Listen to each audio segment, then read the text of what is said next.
हर सुबह बिल्कुल एक जैसी होती है। वही डेस्क, वही बुक्स और सामने खड़ा बड़ा सा यूपीएससी सिलेबस।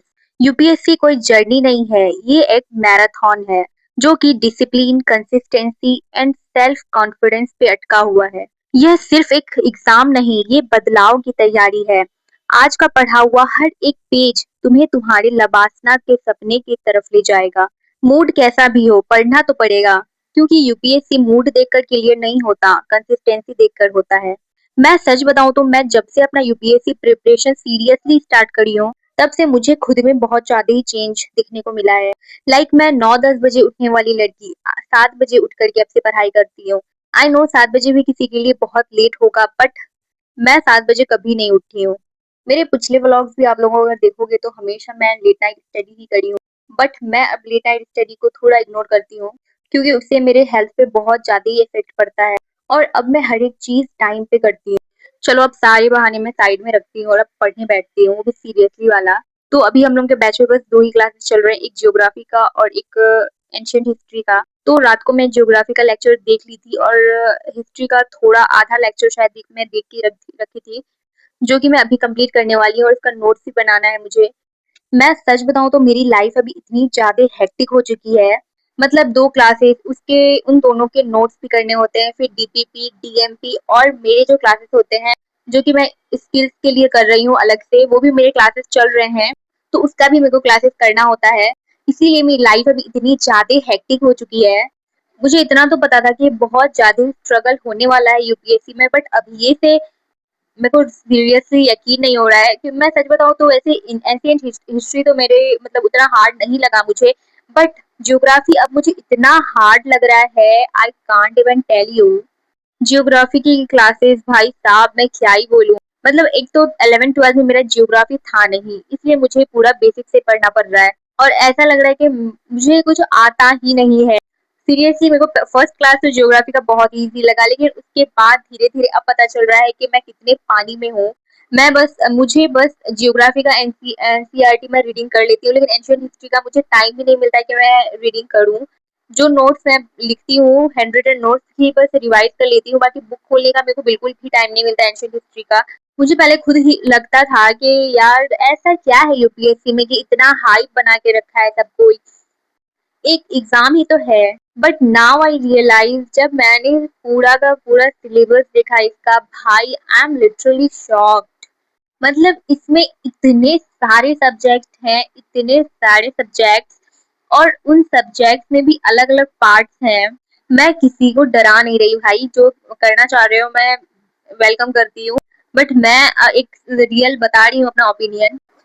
तो फाइनली लेक्चर पूरा कंप्लीट हो चुका है और सारे लेक्चर मेरा कंप्लीट है और ये वाला लेक्चर भी मेरा कंप्लीट हो चुका है। इसका बस नोट बचा है और अभी मैं नोट्स बनाने वाली हूँ। बाय द वे नोट्स आज ज़्यादा है नहीं, क्योंकि आज सर सारा स्लाइड से ही पढ़ा रहे थे, इसलिए आज ज़्यादा नोट्स नहीं है, बस 2 ही स्लाइड शायद होगा नोट्स बनाने के लिए। स्लाइड वाला मैं नहीं उतारती हूँ क्योंकि वो सारा ऑलरेडी बुक में लिखा हुआ है, और सर जो हैंड रिटन लिखाते हैं वो सर शॉर्ट करके लिखाते हैं, इसलिए मैं सारा नोट्स में उतारती हूँ। और हैंड रिटन नोट्स बहुत ही ज़्यादा ज़रूरी है, अपना यार बना लो प्लीज़, अगर अभी तक नहीं बना रहे हो तो, क्योंकि उससे तुम्हें मतलब आइडिया हो जाएगा लिखने का एंड ऑल। बाकी अपनी राइटिंग से लिखा हुआ नोट्स का बात ही अलग है, तुम्हें इजीली कनेक्ट करने में और याद करने में बहुत इजी होगा। तो 2 ही स्लाइड है जो कि मेरे को आज बनाना है। आज ये दोनों करके मैं कंप्लीट कर लूँगी तो फिर मेरा पूरा ही नोट्स बन जाएगा। बाकी मैं आप लोगों को अपना नोट्स दिखा देती हूँ एंशिएंट हिस्ट्री का। और ये मैं पहले भी बता चुकी हूँ, अभी भी बता रही हूँ कि आप लोग प्लीज़ A4 शीट वाला पेज ही यूज़ करना, क्योंकि मेंस में A4 शीट वाला ही यूज़ यूज़ किया जाता है। तो ये है मेरा पूरे 5 लेक्चर का नोट्स, जो कि मैं शॉर्ट्स करके बनाई हूँ सारा ही, और मुझे इतना इजीली समझ में आता है सारा। बस नोट्स का ये बात है कि तुम्हें बार-बार रिवाइज करना पड़ेगा। और यहाँ से मैं आज वाला नोट्स बनाने वाली हूँ, जो कि 2 ही स्लाइड है और वो मेरे को बनाने में शायद ज़्यादा टाइम नहीं लगेगा। So let's start. By the way आप लोग नोट्स बनाते हो या नहीं प्लीज़ मेरे को कमेंट में बता देना, और बनाने से कैसे बनाते हो ये भी मुझे बता देना। और नोट्स में मुझे किसी का कमेंट आया था कि कौन-कौन से पेन यूज़ करती हो, तो मैं 2 ही पेन यूज़ करती हूँ, ब्लू एंड ब्लैक। आप चाहे तो रेड भी कर सकते हो या फिर आपकी मर्जी, आप कलरफुल पेन भी यूज कर सकते हो, लेकिन उससे मुझे लगता है कि थोड़ा ज्यादा ही वो हो जाता है, अजीब-सा दिखने लगता है, इसलिए मैं हाइलाइटर ही यूज़ करती हूँ अलग-अलग कलर का। बाकी वो आप लोग देख लेना कि आप लोग मतलब कौन किसमें आप सैटिस्फाई हो, जो आप लोगों के लिए बेहतर हो आप वही यूज़ करना है। ऐसा नहीं है कि मैं हाइलाइटर यूज़ कर रही हूँ तो आप लोग भी हाइलाइटर यूज़ करो। अगर आप लोग पेन से सैटिस्फाई हो तो आप लोग पेन भी यूज़ कर सकते हो। बाकी मैं लेक्चर के साथ नोट्स नहीं बनाती हूँ, ये मेरे को मैं पहले भी बता चुकी हूँ कि मैं लेक्चर के साथ नहीं बनाती हूँ। लेक्चर मैं पहले देख लेती हूँ, उसके बाद मैं नोट्स बनाती हूँ। By the way ancient history मेरे को उतना हार्ड नहीं लग रहा है अभी, मतलब ईज़ी लग रहा है। अभी इंडस वैली सिविलाइजेशन चल रहा है एंशिएंट हिस्ट्री में, जो कि मैं ऑलरेडी क्लास 12 में पढ़ चुकी हूँ। तो मुझे तो इंडस वैली सिविलाइजेशन एकदम रट्टा-मार याद है भाई। क्लास 12 में मैं इतनी बार ये चैप्टर पढ़ चुकी हूँ ना, मैं सीरियसली बताऊँ तो यही चैप्टर मुझे मुँह में याद है। बस जो थोड़ा फैक्चुअल है उसको थोड़ा-सा याद करने में वो है, मतलब वो थोड़ा याद नहीं है, बाकी मेरे को ऐसे पूरा याद है।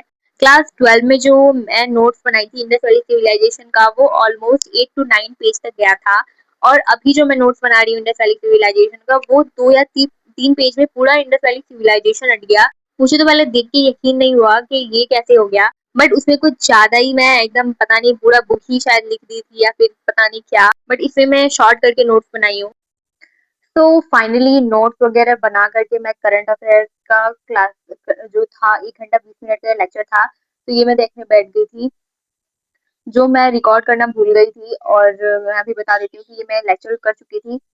और बहुत किसी ने मुझे कमेंट पूछा भी था कि क्या आप वीकली जो लेक्चर होता है वो आप अटेंड करती हूँ, तो ये लेक्चर था जो मैं अटेंड कर चुकी हूँ। और जो यूट्यूब में डेली क्लासेस होता है करंट अफेयर्स का जो आशिम सर करवाते हैं, उसमें मैं 2 या 3 ही लेक्चर अभी तक देखी हूँ। मैं सारा लेक्चर अभी नहीं देखी हूँ, मतलब उसमें बहुत सारा 400 प्लस लेक्चर है, तो वो तो मैं नहीं देख सकती डेली का डेली। तो फिर भी जिस दिन मुझे लगता है करंट अफेयर्स, मतलब अगर मैं जल्दी उठ गई या फिर, तो फिर मैं करंट अफेयर्स ज़रूर करती हूँ। बाय द वे अभी मैं करंट अफेयर्स का बिल्कुल भी नोट्स वगैरह कुछ भी नहीं बना रही हूँ, क्योंकि अभी करंट अफेयर्स का नोट बनाने का कोई फ़ायदा नहीं है। मेरा अभी भी 4 साल है जो जब मैं एग्ज़ाम देने वाली हूँ, तो एग्ज़ाम से 1 साल या 2 साल पहले का करंट अफेयर्स मुझे पढ़ना है।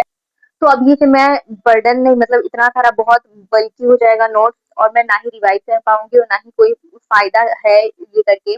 मैं बस अपना आदत वो कर रही हूँ, सुधार रही हूँ करंट अफेयर करने का। और द हिंदी हिंदू का जो वो ऐप है, उसमें एक शॉर्ट शॉर्ट न्यूज दिया जाता है, तो वो मैं पढ़ती हूँ सुबह। डेली तो नहीं पढ़ पाती, बट मैं जब भी मेरे को लगता है तो मैं पढ़ लेती हूँ। बाकी पिछले वाले वीडियो में मुझे इतना कमेंट आ चुका है प्रारंभ बैच के बारे में, ऑल्दो मैं वीडियो बना चुकी हूँ प्रारंभ बैच के बारे में। आप ये वीडियो जाकर के देख लेना, अगर आप लोगों ने नहीं देखा है तो। प्रारंभ बैच का क्वेरी जिसको जिसको है, लेकिन फिर भी अगर आप लोगों को क्वेरी है प्रारंभ बैच के बारे में, क्योंकि इससे पहले वाले वीडियो में इतना सारा क्वेश्चन मुझे आ चुका है जो कि मैं नहीं बताई हूँ आप लोगों को। तो आप लोग अगर उसका पार्ट 2 चाहते हो तो प्लीज मेरे को नीचे कमेंट कर देना कि प्रारंभ बैच के बारे में मैं हर एक डिटेल बता दूंगी। तो आप लोग मुझे कमेंट करके बता देना कि आप लोगों को पार्ट 2 भी चाहिए उसका, प्रारंभ बैच वाला वीडियो का। तो या आज के लिए बस इतना ही। आई जस्ट होप कि आप लोगों को वीडियो अच्छा लगा होगा, और आप लोग भी अब अच्छे से अपनी तैयारी करो जिस चीज का भी कर रहे हो। तो आज के लिए बस इतना ही। Bye bye, love you all. Video अच्छा लगे तो प्लीज प्लीज सब्सक्राइब करके जाना, बिना सब्सक्राइब के मत जाना। मैं आप लोगों को डेली मोटिवेट करने के लिए जरूर मिलूंगी, तो कहीं मैं खो ना जाऊं, तो प्लीज सब्सक्राइब करके रख लेना। तो बाय बाय।